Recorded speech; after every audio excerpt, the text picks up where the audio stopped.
नमस्कार, मैं हूं मोनिका जायसवाल और आप देख रहे हैं इंडिया न्यूज। आइए रुक करते हैं सुपरफास्ट खबरों की ओर। मध्य प्रदेश के मुख्यमंत्री शिवराज सिंह चौहान ने भोपाल में वीडियो कॉन्फ्रेंसिंग के जरिए रतलाम मेडिकल कॉलेज के ऑक्सीजन प्लांट का उद्घाटन किया। मध्य प्रदेश को 1 जून से अनलॉक करने की तैयारियां तेज। आज मुख्यमंत्री शिवराज सिंह चौहान हर जिले की कोरोना की लेंगे रिपोर्ट।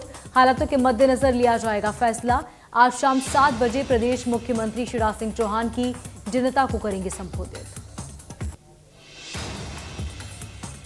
1 जून से होने वाले अनलॉक से पहले सीएम शिवराज सिंह चौहान आज प्रदेश की जनता को संबोधित करेंगे। इस दौरान मुख्यमंत्री अनलॉक की गाइडलाइंस पर चर्चा करेंगे और लोगों से अनलॉक के दौरान कोरोना गाइडलाइंस का पालन करने की अपील भी करेंगे।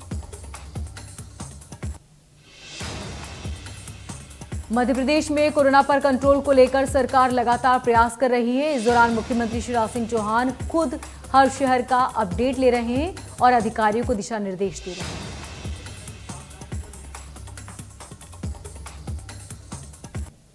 रायपुर के मुख्यमंत्री बघेल ने वर्चुअल योगाभ्यास कार्यक्रम का शुभारंभ किया।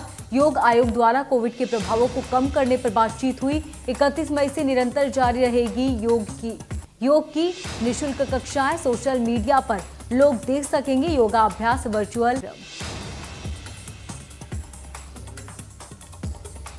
कोरोना से दिवंगत हुए मीडियाकर्मी के आश्रित छत्तीसगढ़ सरकार 5 लाख रुपए की आर्थिक सहायता प्रदान करेगी। मीडियाकर्मी को 5 लाख की आर्थिक सहायता मिलेगी।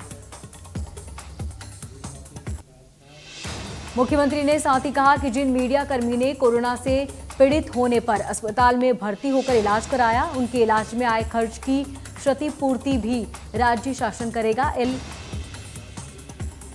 सरकार उठाएगा। भोपाल के स्मार्ट सिटी ऑफिस में व्यापारी संघ की बैठक हुई। 1 जून से होने वाले अनलॉक के प्रारूप को लेकर बैठक पर बातचीत हुई। चिकित्सा शिक्षा मंत्री विश्वास सारंग भी शामिल हुए। सभी ने कोरोना प्रोटोकॉल के पालन करने का भरोसा दिया।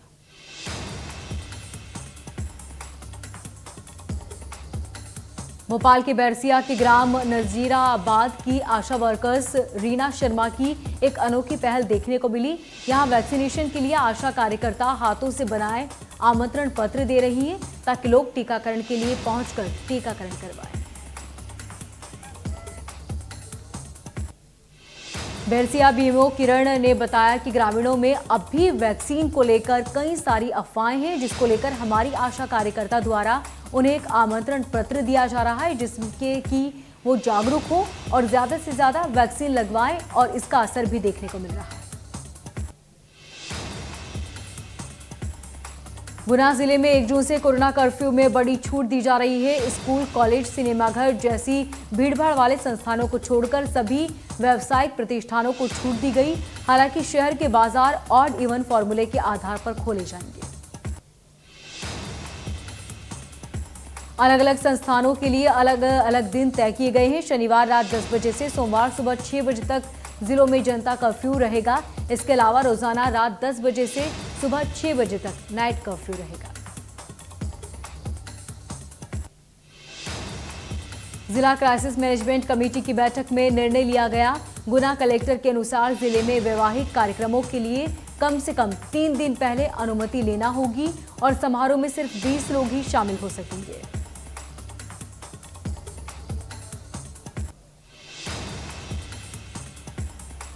ग्वालियर में कोरोना कर्फ्यू से अनलॉक के पहले रविवार शाम क्राइसिस मैनेजमेंट की बैठक का आयोजन किया गया।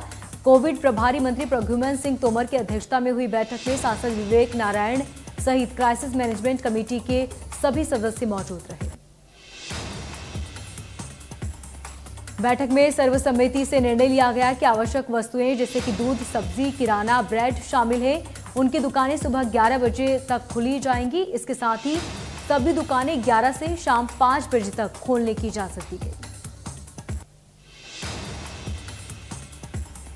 इंदौर में अनलॉक के पहले बैठक का आयोजन किया गया, जिसमें निर्णय हुआ कि अनलॉक की स्थिति में कोरोना नियंत्रण के लिए जनता और प्रशासन मिलकर काम करेंगे। जून महीने की शुरुआत के साथ ही इंदौर शहर और जिला एक बार फिर से अनलॉक की तरफ बढ़ेगा। ऐसे में कोरोना नियंत्रण एक बड़ी चुनौती रहेगा।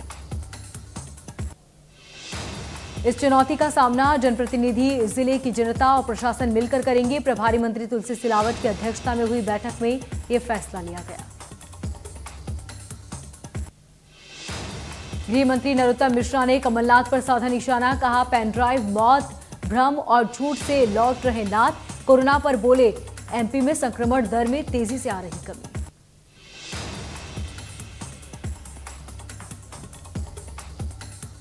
मध्य प्रदेश की जूनियर डॉक्टर्स की आज से हड़ताल पर हैं। डॉक्टर्स ने 6 सूत्रीय मांगों को लेकर ओपीडी बंद रखेंगे। मंगलवार से कोविड मरीजों का भी इलाज बंद करने की चेतावनी दी।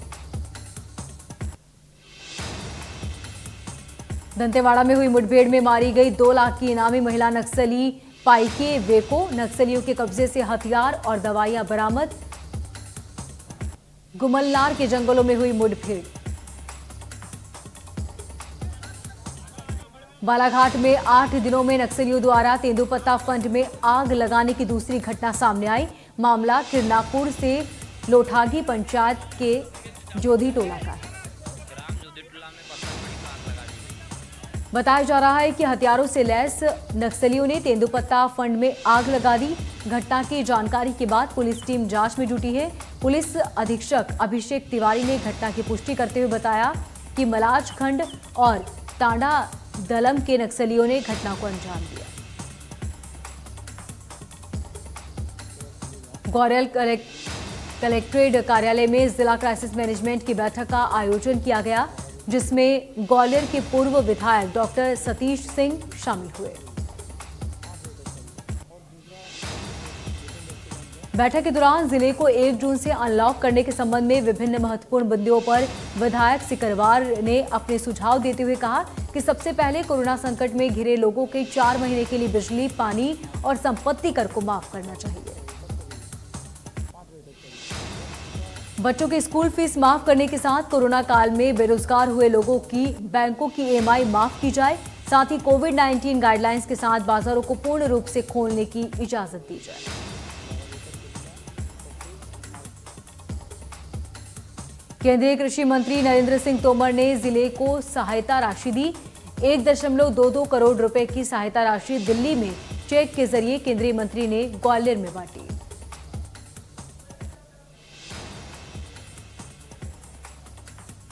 कैबिनेट मंत्री प्रद्युम्न सिंह तोमर का बयान, कमलनाथ के ग्वालियर चंबल दौरे पर साधा निशाना, कहा कोरोना में जनता की मदद के लिए नहीं आए कमलनाथ। और नाथ के पेनड्राइव वाले बयान पर कटाक्ष करते हुए तोमर ने कहा कि जब सीएम थे तब नाथ ने नहीं पूछा जनता का हाल।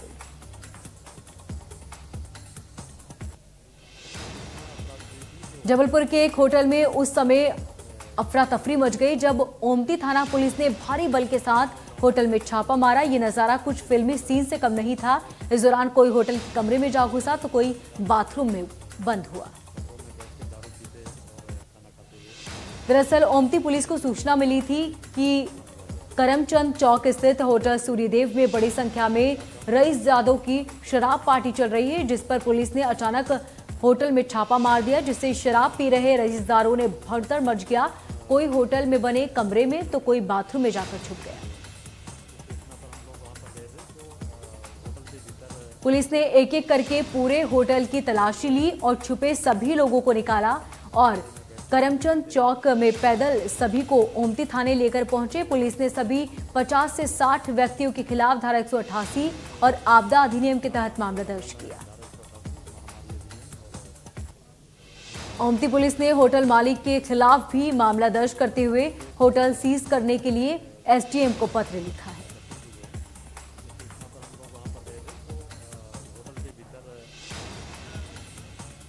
गुना जिले के बमौरी विधानसभा मुख्यालय पर ऑक्सीजन प्लांट के लिए तकनीकी मंजूरी जारी हो गई है। ग्रामीण आबादी वाले इस क्षेत्र में अब तक सबसे अधिक कोरोना संक्रमित मामले सामने आए, इसलिए हाल ही में यहां पर ऑक्सीजन युक्त बेड भी लगाए गए। कोरोना मरीजों की बढ़ती संख्या को देखते हुए पंचायत और ग्रामीण विकास मंत्री ने अपनी विधायक निधि से 60 लाख रुपए की अनुशंसा दी थी, जिसे रविवार देर शाम तकनीकी मंजूरी मिल गई है। अब बमौरी मुख्यालय पर तीसरी जनरेशन वाले 300 एलपीएम ऑक्सीजन प्लांट की स्थापना की जाएगी। इसके लिए मुख्य चिकित्सा एवं स्वास्थ्य अधिकारी को क्रियान्वयन इकाई नियुक्त किया गया। भोपाल में पेट्रोल डीजल की कीमत 102 रुपये 34 पैसे प्रति लीटर, तो वहीं 93 रुपये 37 पैसे प्रति लीटर कर दी गई है। पेट्रोल डीजल की कीमतों में लगातार आ रहा उछाल।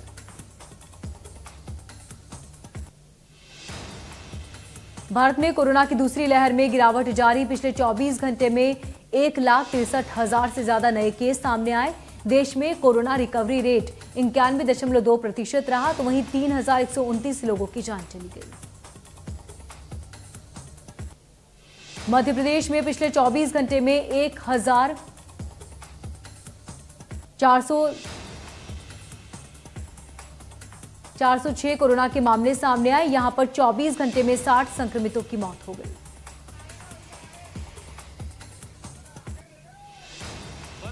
छत्तीसगढ़ में 24 घंटे में 1,655 केस सामने आए, वहीं 37 मरीजों की मौत हो गई। पिछले 24 घंटे में दिल्ली में कोरोना से 900 से ज्यादा मामले सामने आए और 78 मरीजों की मौत हुई। महाराष्ट्र में एक दिन में 18,600 नए केस सामने आए और 8,014 मरीजों की मौत हुई।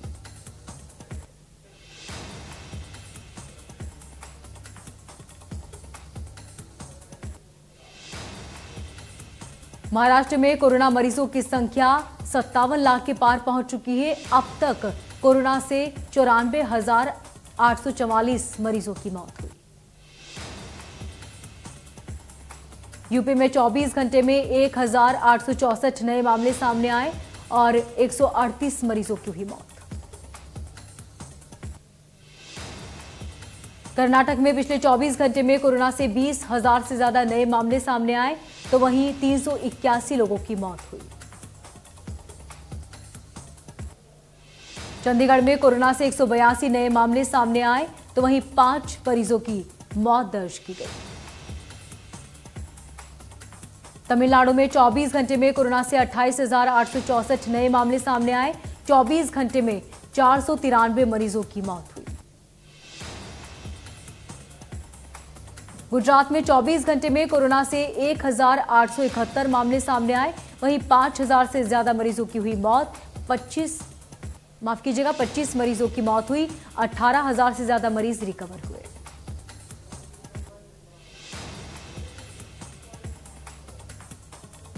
राजस्थान में 24 घंटे में कोरोना के 2,000 से ज्यादा नए मामले सामने आए। 9,636 मरीज ठीक हुए। 66 मरीजों की हुई मौत। ओडिशा में पिछले 24 घंटे में कोरोना से 9,541 नए केस सामने आए, तो वहीं 24 घंटे में 33 लोगों की मौत हुई। दुनिया में अब तक 17,10,06,000 से ज्यादा कोरोना के केसेस सामने आए, वहीं अब तक कोरोना से 35 लाख से ज्यादा लोगों की मौत हो चुकी है।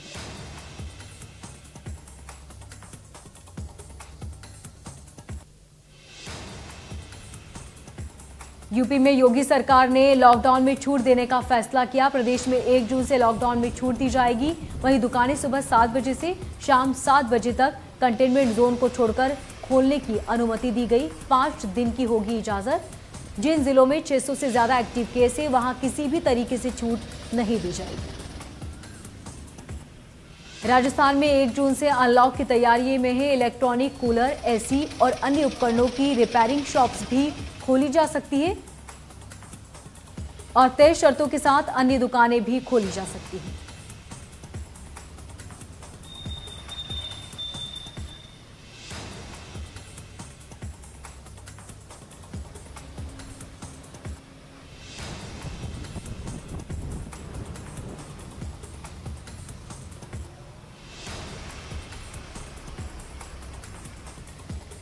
महाराष्ट्र में 15 दिनों के लिए लॉकडाउन बढ़ाने का मुख्यमंत्री उद्धव ठाकरे ने ऐलान किया। उन्होंने कहा कि जिलों में कोरोना केस के आधार पर छूट दी जाएगी।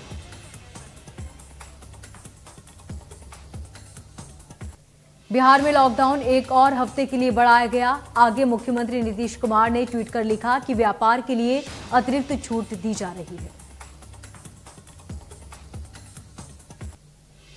राजधानी दिल्ली में कोरोना वायरस के मामलों में कमी के बीच आज से फैक्ट्रियां खुल गई हैं। दिल्ली में अनलॉक के तहत आज से फैक्ट्रियों को खोलने और निर्माण कार्य की अनुमति दी गई है।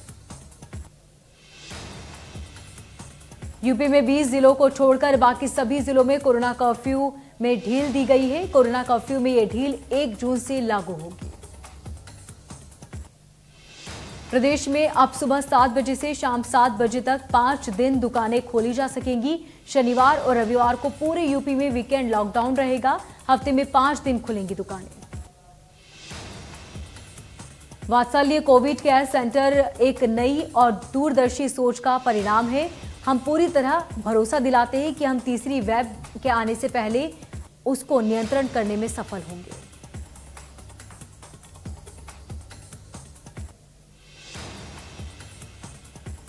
मुंबई के कई हिस्सों में तेज बारिश हुई। बारिश के कारण बारिश का पानी सड़कों पर भर गया। तस्वीरें कंदीवाली और मलाड क्षेत्र से हैं।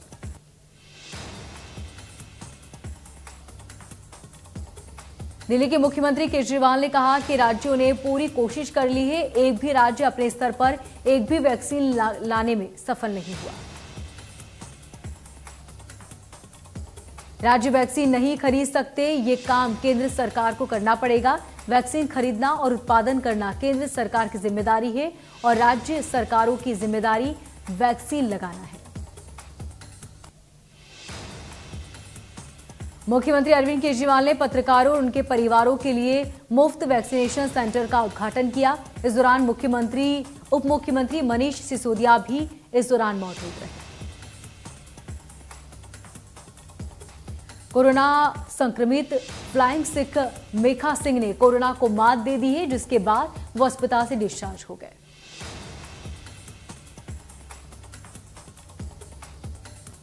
इस हफ्ते के पहले कारोबारी दिन शेयर बाजार बढ़त के साथ खुले। आज सेंसेक्स 53.34 अंक और निफ्टी 2.1 पॉइंट ऊपर खुला।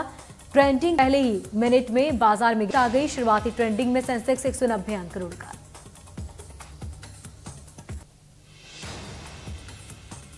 पुरी में सैन सुदर्शन पटनायक ने विश्व तंबाकू निषेध दिवस पर रेत की कलाकृति के जरिए तंबाकू छोड़ने का संदेश दिया।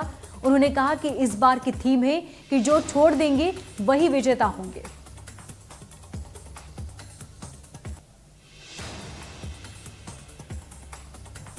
छियालीस साल के चीनी नागरिक झांग होंग ने दुनिया की सबसे ऊंची चोटी माउंट एवरेस्ट पर फतेह कर लिया। इसी के साथ वो माउंट एवरेस्ट पर चढ़ने वाले एशिया के पहले और दुनिया के तीसरे नेत्रहीन व्यक्ति बन गए।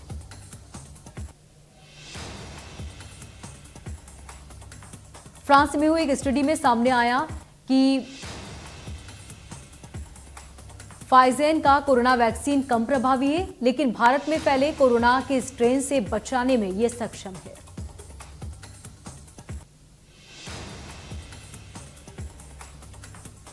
अफगानिस्तान में एक शादी समारोह में आतंकियों द्वारा मोर्टार के गोले दागे जाने से कम 7 लोगों की मौत हो गई।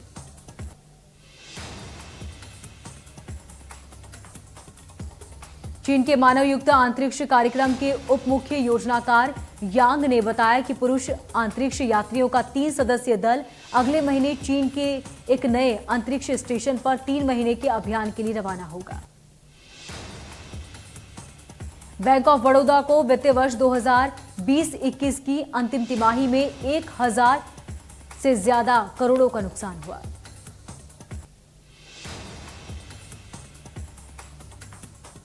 फ्लिपकार्ट के माध्यम से 31 मई को स्मार्टफोन और मैक्स 5G लॉन्च करेगा।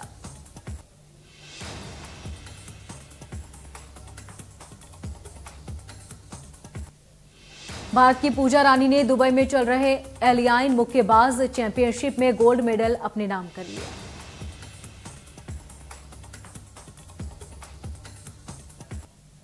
जापान की टेनिस खिलाड़ी नाओमी ओसाका पर फ्रेंच ओपन के पहले दौर में जीत दर्ज करने के बाद प्रेस कॉन्फ्रेंस में न आने पर $15,000 का जुर्माना लगाया गया।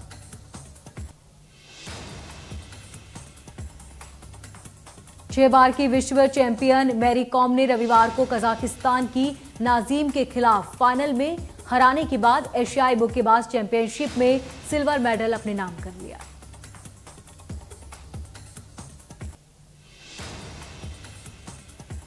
सोनू सूद ने एक पोस्ट के जरिए अपने संघर्ष के दिनों की कहानी बताते हुए फिल्म मैगजीन स्टार डस्ट के अप्रैल एडिशन का कवर पेज शेयर किया है।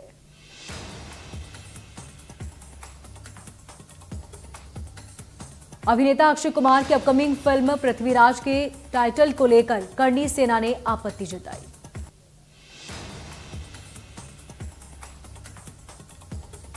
कंगना रनौत के पर्सनल बॉडीगार्ड कुमार हेगड़े को मुंबई पुलिस ने एक ब्यूटीशियन के साथ रेप करने के आरोप में गिरफ्तार कर लिया।